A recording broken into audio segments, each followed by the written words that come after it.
These are the top outdated academic medical career advice that you should stop immediately because they are hurting your career. Number 1, fake it till you make it.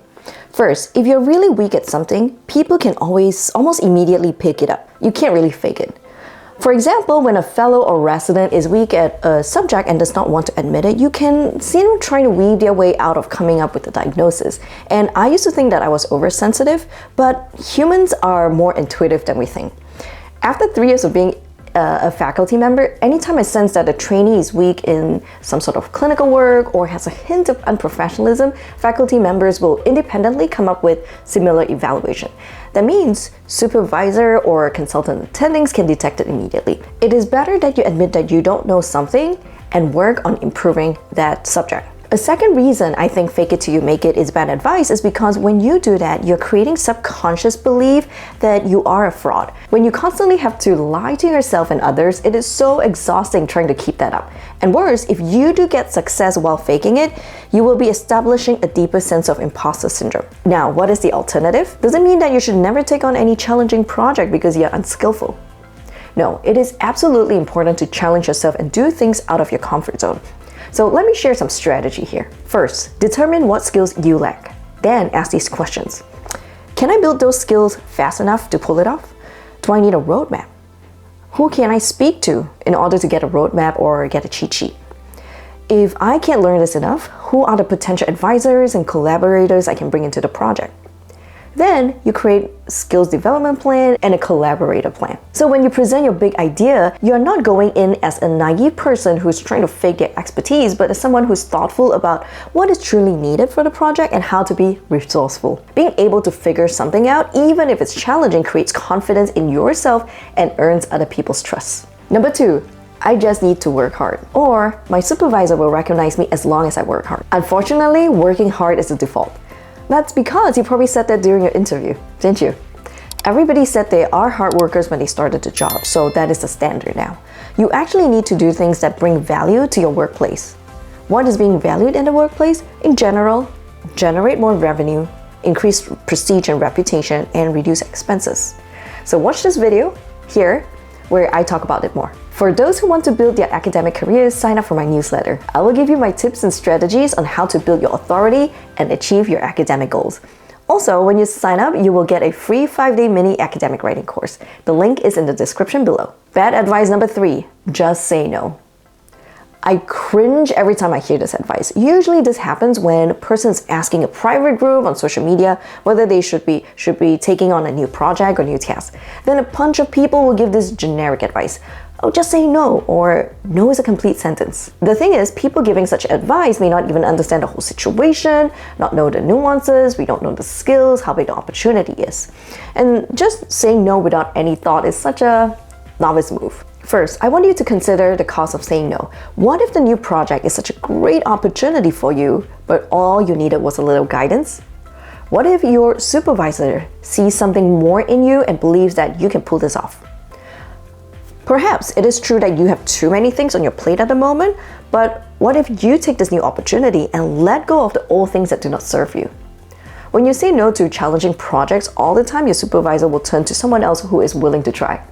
I'm not saying that you must say yes to everything, but please pause to think and be strategic about it. What are some things to do instead? When your first instinct is to say no, ask yourself, why am I saying no? Are you saying no because these tasks are not in alignment with your target? Or are you just saying no because you're afraid of failing?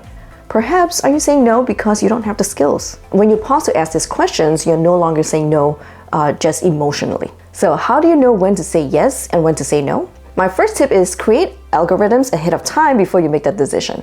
Based on your goals, decide what opportunities you want and what type of projects or committees you want or don't want.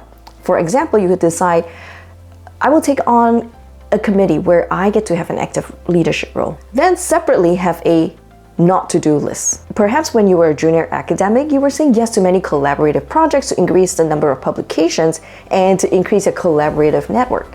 That could have been an excellent strategy when you were starting out, but as you are building authority in a certain niche, you could decide to stop doing collaborative projects that are outside of your expertise now. Another example of not to-do list, you could decide ahead of time and say, I will no longer give talks outside of my niche field anymore. Another tip is to ask more questions. If a supervisor is asking you to do a project and you're not sure if you have the bandwidth to take it, take the time to ask details about a project. Try to understand the purpose of the project, how it aligns with the division's goal and your personal goals, what are the required time commitment, and also the deliverables. Then you can have an honest discussion with your supervisor whether or not you can take the project. If it is a project that's an excellent opportunity but completely out of alignment with your goals, you can still be enthusiastic and be 100% supportive of the project, but make it clear that you can't be the person in charge of it. Now, your supervisor sees you as somebody who is still part of the group and knows how to prioritize your work, not just somebody who says no without a good reason. The fourth outdated advice is do only what you like. This advice comes in many forms. If you don't like it, you're probably in the wrong field. Sometimes we don't always get to do only the things we like. When I first started my research journey, manuscript writing was my least favorite thing. I dreaded it. But it is one of the core skills of being an academic. So I will still have to work on improving my skills. Think about your big goals and your why. If the training you don't like to do is a necessary step to achieving your goal, then think about all the different ways to get that thing done. One way to do it is to increase your skills so that you get better at it. And one thing I notice is I tend not to like to do things that are hard or things that I'm not good at. So just because I don't like it does not mean that I won't like it in the future. So look at me, hating writing in the past and 3 years later, constantly talking about academic and loving writing. So learn to do hard things. Second way to handle things you don't like to do, especially for things that are repetitive or tedious for you, create templates and workflow so that you can spend the least amount of time to complete the task. For example, I don't like reviewing research papers that much, so I've created a template so that I can complete them within 1 hour. Now, the third way, you may have heard of this, delegate out. But is that really a good idea? So that brings me to the fifth outdated advice, delegate, delegate, delegate. As we take on more responsibilities, we absolutely need to delegate tasks, but we rarely get guidance on what it means to delegate. If you don't do it right, you could be abdicating your responsibility instead of delegating. When you delegate, what does it mean? You are actually asking someone to do the task on your behalf. So you are still accountable for the outcome. And depending on the skill of your new team member, you may have to set up processes, you have to train them and audit their work before you can fully delegate. Let me give you a few examples of abdicating. There was once I assigned a medical student to write the introduction section. That's because I personally don't like writing that section. Then I get disappointed by the writing. The thing is, introduction section is one of the most difficult parts of the research paper. You need to guide the readers on the problem and how your research is there to solve or answer the problem. If I, the lead author, find it difficult, wouldn't it be more difficult for somebody who's not experienced with scientific writing? Another example I've seen, the lead author receives a major revision decision from the journal and has 50 items to fix. And because they're overwhelmed and busy, they got another junior team member to help them do it. Now, the junior team member is very enthusiastic, but does not have the experience in writing or publishing paper.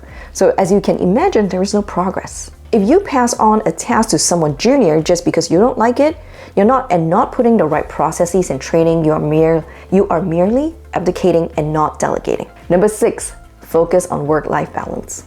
I know I'm a contrarian on this one, but hear me out.